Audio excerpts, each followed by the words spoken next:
சொல்லுங்க. சரி, சரி.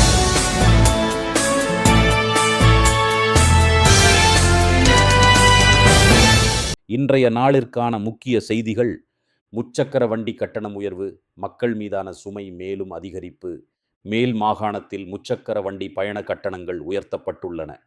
புதிய கட்டண விவரப்படி முதல் கிலோமீட்டருக்கு 110 ரூபாயும், இரண்டாவது கிலோமீட்டருக்கு 90 ரூபாயும் அறவிடப்பட உள்ளது.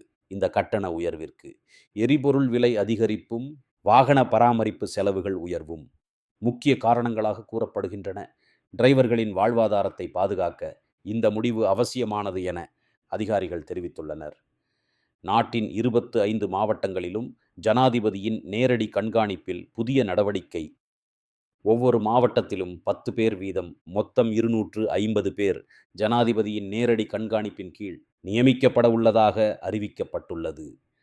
கட்டுப்பாட்டு விலையை மீறி பொருட்களை விற்பவர்கள், அரச பேருந்தில் பயணச்சீட்டு வழங்காமல் பணம் பெறும் நடத்துனர்கள், போக்குவரத்து விதிகளை மீறும் சாரதிகள், அரசு அலுவலகங்களில் மக்களை அலைக்கழிக்கும் அதிகாரிகள் உள்ளிட்ட பலருக்கு எதிராக இந்த நடவடிக்கை மேற்கொள்ளப்பட உள்ளது. மேலும் நோயாளிகளிடம் மரியாதையற்ற முறையில் நடக்கும் வைத்தியர்கள், கடமை நேரத்தில் தனியார் மருத்துவமனைகளில் பணிபுரியும் மருத்துவர்கள், பாடசாலை நேரத்தில் தனியார் வகுப்புகள் எடுக்கும் ஆசிரியர்கள் ஆகியோரும் இதில் உட்படுத்தப்பட்டுள்ளனர்.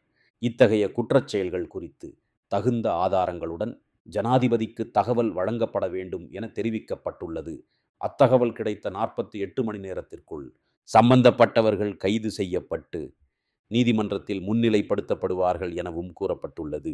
மேலும் வேலை இழப்பு, நஷ்ட ஈடு, சிறை தண்டனை போன்ற கடுமையான நடவடிக்கைகள் எடுக்கப்படும் என ஜனாதிபதி எச்சரித்துள்ளார். இத்துடன் செய்திகள் நிறைவடைகின்றன. நன்றி, வணக்கம்.